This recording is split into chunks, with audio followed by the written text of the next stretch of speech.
Endilikda elektron hisobot va fakturalarning xavf darajasini aniqlash va ularda aks ettirilgan operatsiyalar bo'yicha qo'shilgan qiymat solig'ini to'lash tartibi to'g'risidagi Vazirlar Mahkamasining 2025-yil 26-dekabrdagi 830 sonli qaroriga asosan elektron hisobot va fakturalarni real vaqt rejimida rasmiylashtirish va elektron hisobot va fakturalarning xavf darajasini baholash tartibi ishlab chiqilgan.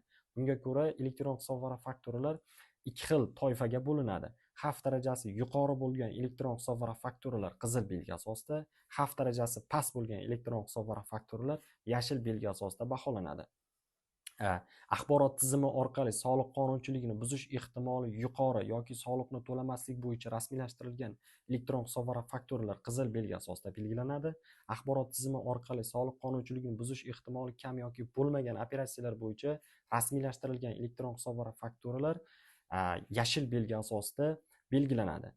Korxonamizdagi elektron hisobot va fakturalarning darajasini bilib borish uchun may3.soliq.uz saytiga tashrif buyuramiz va bu yerdan mening profilim bo'limiga o'tgan holatda elektron hisobot va fakturalarda xavf darajasini ko'rish hamda bu yerdan soliqlarimizni to'lab borishimiz mumkin.